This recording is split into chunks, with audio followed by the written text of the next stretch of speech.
Hey everyone, this is Dr. B, and welcome to Think Medicine. Today we're going to be talking about the warning signs of liver disease. So, recognizing the early warning signs of liver disease is crucial for prompt diagnosis and effective treatment. This presentation will explore those key symptoms to watch out for and the importance of seeking medical attention to the first signs and concerns. So, early liver disease, what happens is first you have the healthy liver. It functions properly, it filters those toxins, metabolizes nutrients, maintains essential body functions. Then what happens is you can start to build up what we call a fatty liver. This excess fat accumulation in the liver, often caused by a poor diet and lack of exercise, can lead to inflammation within the liver and then damage. And that then leads us to chronic liver disease. So this is prolonged liver damage, which can progress into cirrhosis. So chronic liver disease is broken down into 4 stages. So the stages of chronic liver disease are hepatitis. We have inflammation of the liver. It's often caused by multiple viral infections or excessive alcohol consumption. Then we have fibrosis, which is accumulation of this scar tissue that starts to build up in the liver, reducing the liver's ability to function properly. Then we have cirrhosis, which you've heard of liver cirrhosis. This is advanced liver disease characterized by extensive scarring and the formation of nodules that build up in the liver. And this can progress to liver failure, the final stage of chronic liver disease where the liver can no longer perform its essential functions, potentially leading to life-threatening complications. So, liver disease in the United States, it's very prevalent. So when we say it's estimated that about 1.8% of adults in the US have liver disease, it can have various underlying causes from, like I mentioned earlier, from viral hepatitis to alcohol abuse. Leading cause of death, it's the 12th leading cause of death in the United States. And the risk factors, we've talked about alcohol consumption, but that also includes other medical conditions can also develop a higher risk of liver disease. So let's now talk about the first.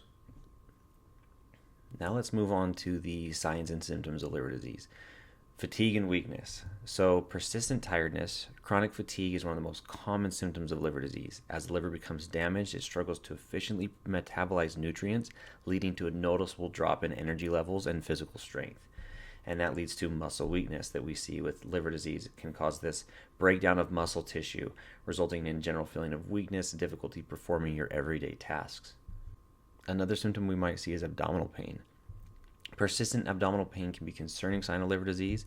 The discomfort might range from a dull ache to sharp stabbing sensation, often localized in the right upper quadrant of the abdomen where the liver is situated.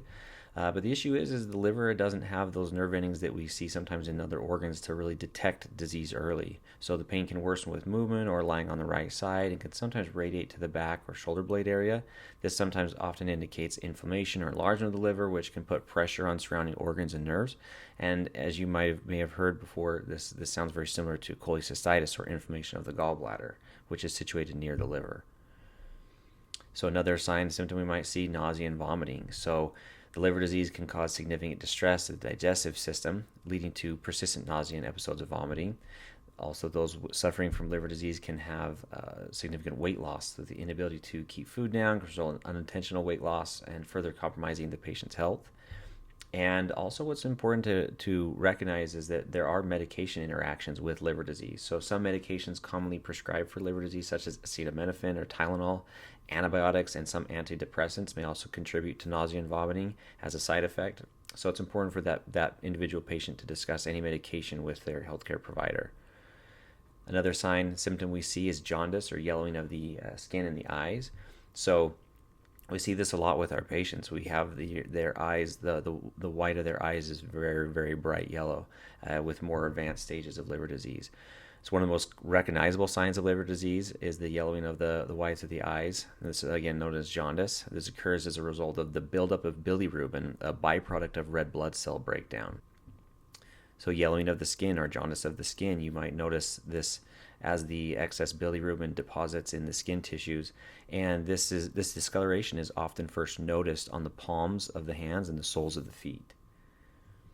And then we get this spread throughout the rest of the body as the jaundice builds. Unfortunately, sometimes we see these patients who their entire body is very jaundiced because of their advanced liver disease.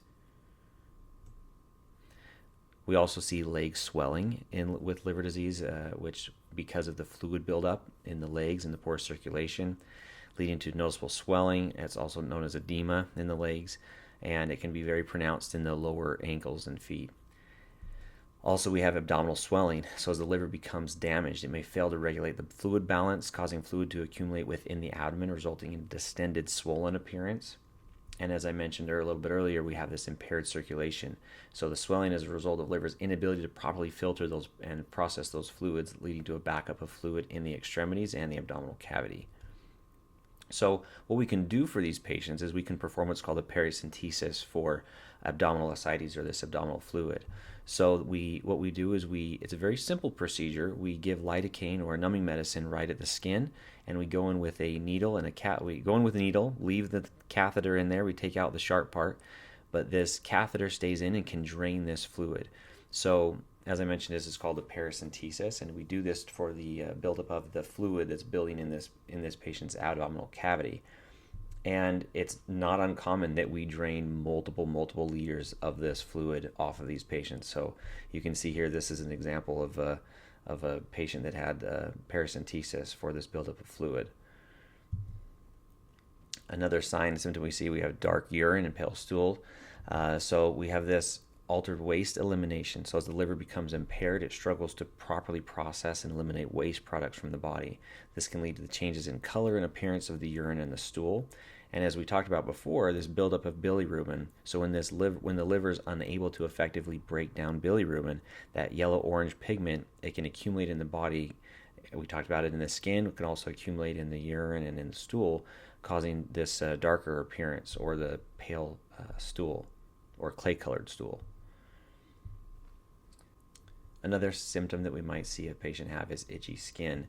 So they experience persistent distressing itching, which we call pruritus. This is a prevalent symptom experienced by those with liver disease, and it sometimes can be very intense and unrelenting, and oftentimes it's exacerbated at nighttime, and which can further disrupt this patient's well-being and ability to sleep and live a comfortable life. And as they scratch, they can develop these sores on their skin as well, which can be also very uncomfortable and also lead to a chance of or increased risk of infection. In more advanced liver disease, we might see this nail clubbing and what's called Terry's nails, which is where you lose that whiteness, that little white half moon shape to your nail. This is seen very in advanced cases of liver disease. It's not specific to liver disease, but we do see it. We also see what's called spider angiomas, and these are these small spider-like blood vessels that may appear on the skin and face, arms, upper body, and these are signs of increased blood flow from pressure from within the liver.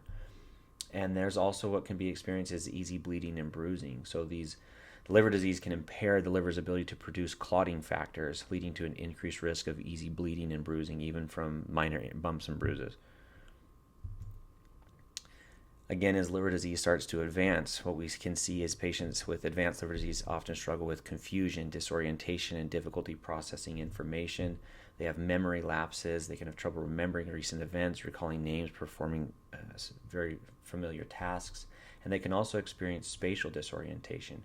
They may feel lost or struggle to find their way because of these buildup of toxins that start to build up and affect their function of their brain. So complications of chronic liver disease. As chronic liver disease progresses, it can lead to serious complications such as portal hypertension and hepatocellular carcinoma, which is a type of liver cancer. Portal hypertension is an increase in blood pressure within the portal vein, the main vein leading to the liver, which can cause swelling of the spleen, fluid buildup in the abdomen, as we discussed before, and the development of enlarged fragile veins called varices that are at risk of bleeding. Hepatocellular carcinoma is the most common form of primary liver cancer. It is often associated with underlying cirrhosis. This aggressive cancer can rapidly spread throughout the liver and into other organs, posing a grave threat to the patient's life if not detected and treated promptly. So, importance of early detection and treatment. Important to catch liver disease early, as it's very crucial. It allows for timely intervention. It can significantly improve the outcome, but also the patient's well-being. We prevent the complications as we catch it early. We can hope to prevent there from being any development of liver failure or hepatocellular carcinoma or the cancer. as we discussed. And then it also improves the patient's quality of life. If we can catch this early and help the patient, then we can help them with their health, their energy levels, and their overall quality of life. Thanks for watching, you guys. Be sure to leave in the comment below if you have any, either yourself or a loved one who's been affected by liver disease. It's a great way to express your thoughts on this, and maybe someone might read a comment from you that helps them along their journey. Thanks for watching.